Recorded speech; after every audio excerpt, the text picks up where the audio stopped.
முதலாக captain cine creations படத்துல வல்லரசு படத்துல செக்க செவத்த பொண்ணு சித்திரத்தில் வரைந்த பொண்ணு அப்படின்னு அந்த பாடலில் அந்த ட்ரெஸ் போட்டு வருவாரியா. என்ன ஒரு அழகா இருப்பார் தெரியுமா புரட்சி கலைஞர். அழகுன்னா அழகு, அப்படி ஒரு அழகு. அதன் பிறகு 2002 ராஜ்யம் அப்படிங்கிற ஒரு படத்துல கன்னியாகுமரியில ஆரம்பிச்சு சென்னை வரைக்கும் அந்த பாடல் வரும். தலைவன் தலைவன் இவன் தான் தலைவன் அப்படின்னு அந்த பாடல்ல அந்த கொடி அப்படியே கிரைன் ஷாட்ல அப்படியே டாப் ஆங்கிள் இருந்து அப்படியே அந்த கொடி கீழே இறங்கும். இப்ப இருக்கிற நடிகர்கள் கட்சி ஆரம்பிச்ச உடனே முதலமைச்சருங்கிற ஒரு கனவுல வர முடியுமா? இல்ல உங்களுக்கு என்ன தெரியும்? நீ மக்கள்கிட்ட சந்திச்சியா? கட்சி ஆரம்பிச்சு ஒரு வருஷத்துல நீ 48 நிமிஷம் தான் மக்களுக்காக மைக்க பிடிச்சு பேசியிருக்கிற. அது மக்களுக்காக பேசல. 48 நிமிஷம் நான் சொல்ல ஆரம்பிச்சிருவேன். 36 நிமிஷம் நீ மாநாட்டில் பேசுற, 12 நிமிஷம் நீங்க வந்து பரந்தூர் விமான நிலையத்தில் போய் பேசுற. பொது இடத்துல நீ பேசுனது 48 நிமிஷம் தான். ஆனா என் தலைவர் 46,000 கிலோமீட்டர் கட்சி ஆரம்பிச்ச உடனே சுத்துறாரியா?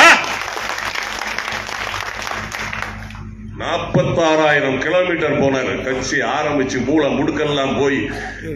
அதாவது எந்த ஒரு கிராமத்துக்கு போனாலும் திமுக அண்ணா திமுக இணையாக பறந்த கொடி இந்த கொடி.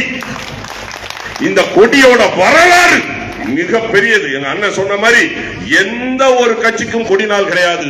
ஆனா தேசிய முற்போக்கு திராவிட கழகத்திற்கு மட்டும்தான். உடஞ்சா பரவாயில்லையா?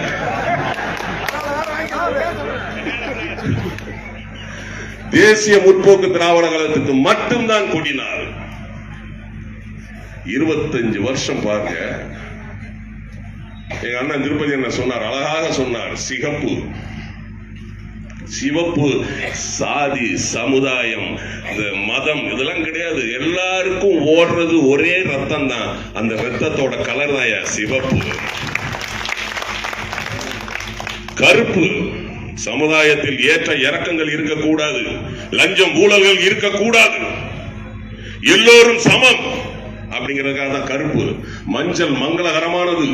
அதுல இருக்கிற தீபம் இந்த நாட்டில் இருள விலக்கி ஒளியை கொடுக்கணுங்கிறது தான் அந்த தீபம். எவ்வளவு அதை டிசைன் பண்ணி கேப்டன் பண்ணிருக்காரு பாருங்களா. சொல்றானுங்க இன்னைக்கு எல்லாம் பத்திரிகைக்காரங்களும் அந்த அரசியல் விமர்சனம் கால் மேல காலை போட்டு சொல்லிட்டு இருக்கானுங்க. அவங்களுக்கு பெர்சன்டேஜ் இல்ல தனியா நின்னா எங்களுடைய பெர்சன்டேஜ் ஏறுண்டா. இப்போ எங்க தலைவர் அப்படி எங்களை வச்சுட்டு போயிருக்கிறாரு. சும்மா பெர்சன்டேஜ் இல்ல. நீ 2026 எந்த கட்சியா இருந்தாலும் சரி தேசிய முற்போக்கு திராவிட கழகம் இல்லாம ஆட்சியை அமைக்கவே முடியாது.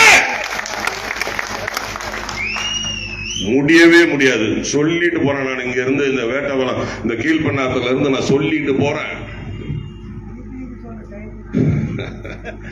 அதாவது அந்த மாதிரி இந்த கொடி கொள்கை என்ன எவ்வளவு கொள்கை வச்சிருக்கிறாரு. ஊழல் லஞ்சம் இருக்க கூடாது. பெண்கள் ஆண்களுக்கு சமமாக இருக்கணும். விவசாயத்தையும் நெசவு தொழிலையும் மேம்படுத்தணும். அண்டை மாநிலத்தோடு பேசி நதிகளை தேசிய மயமாக்கணும். படித்த படிக்காத இளைஞர்களுக்கு வேலை கொடுக்கணும்.